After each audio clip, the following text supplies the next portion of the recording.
नमस्कार, आप देख रहे हैं न्यूज का डिजिटल प्लेटफॉर्म। मैं हूं विपिन परमार। हरियाणा में भारतीय जनता पार्टी की ओर से एक बड़ा संगठनात्मक बदलाव किया गया है।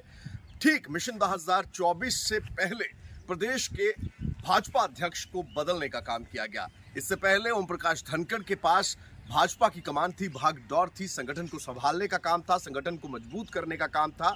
और ओम प्रकाश धनखड़ की ओर से बीते वर्षों में संगठन को बूथ लेवल तक ले जाने का काम भी किया गया। जैसे ही चुनाव पास में आए, पन्ना प्रमुख सम्मेलनों से लेकर लगातार पार्टी की गतिविधियां जो है वो ग्राउंड लेवल पर एक्टिव दिखाई दे रही थी। लगातार पन्ना प्रमुख सम्मेलनों की बात की जाए या लोगों से समन्वय स्थापित करने की बात की जाए, इसी कड़ी में मुख्यमंत्री की ओर से भी जनसंवाद कार्यक्रम किए जा रहे थे।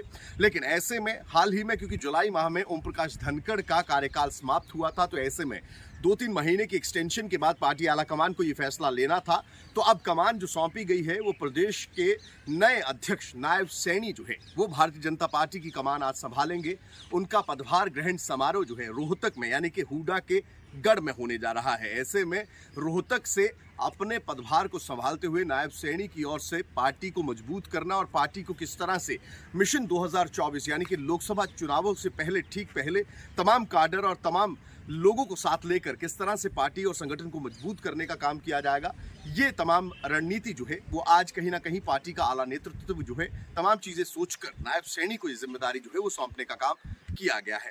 इसी कड़ी में अगर बात करें तो भारतीय जनता पार्टी की ओर से ये बदलाव कई तरह की इक्वेशंस की ओर भी इशारा जो है वो करता नजर आ रहा है।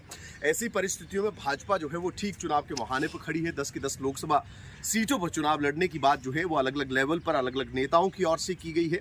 ऐसे में ये पूरा जिम्मेदारियों का भार अब नायब सैनी पर होगा। नायब सैनी जो है वो बतौर कार्यकर्ता, जिनकी ओर से भारतीय जनता पार्टी के जो है एक कार्यकर्ता के तौर पर शुरुआत की गई थी, वो उसके बाद चाहे वो स्टेट मिनिस्ट्री हो, चाहे संगठन में कई ऐसी जिम्मेदारियां, महत्वपूर्ण जिम्मेदारियां हो जिनको निभाने का काम किया गया। और उसके बाद 2000 अगर बात करें 19 के लोकसभा चुनावों में जिस तरह से एमपी बनकर लोकसभा का प्रतिनिधित्व करने के बाद जो है एक और बड़ी जिम्मेदारी जो है वो नायब सैनी को सौंपी गई है। नायब सैनी के कंधों पर अब प्रदेश भाजपा की कमान भी है।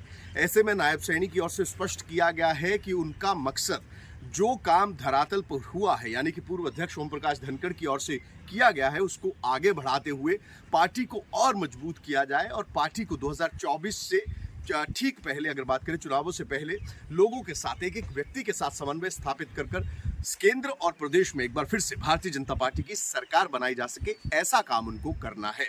ऐसे में कहीं ना कहीं एक सीधा संदेश अपने विपक्षी पार्टियों को देने का भी प्रयास किया जा रहा है। रोहतक में ये पदभार ग्रहण समारोह है जिसमें कि खुद मुख्यमंत्री मनोहर लाल आज शिरकत करने जा रहे हैं। ना केवल मुख्यमंत्री मनोहर लाल बल्कि तमाम वो नेता, तमाम भारतीय जनता पार्टी के बड़े चेहरे आपको आज रोहतक के उस मंच पर नजर आएंगे और एक संदेश देने का प्रयास किया जाएगा कि संगठन और सरकार मिलकर जो है 2024 के चुनावों के लिए पूरी तरह से तैयार है। इससे पहले आज नायब सैनी सुबह गुरुग्राम पहुंचे थे, जहां पर उनकी ओर से ओम प्रकाश धनखड़ जो कि पूर्व अध्यक्ष थे, उनके साथ मुलाकात की गई।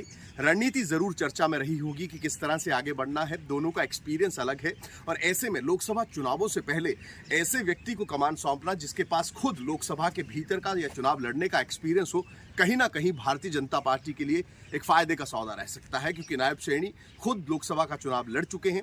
ऐसी परिस्थितियों में कैंडिडेचर से लेकर किस तरह से संगठनात्मक बदलाव होने हैं, ये तमाम चीजें ऑन द चार्ट, यानी कि कमिंग आने वाले दिनों में जो है वो देखने को मिल सकती हैं। लेकिन कहीं ना कहीं भारतीय जनता पार्टी की सोच को लेकर अब विपक्षी पार्टियां भी रणनीति बनाने में जुट गई हैं। अब देखना ये होगा कि जब तमाम विपक्षी पार्टियां और भारतीय जनता पार्टी खुद 2024 के लिए रण में उतरती हैं तो किस तरह के परिणाम देखने को मिलते हैं।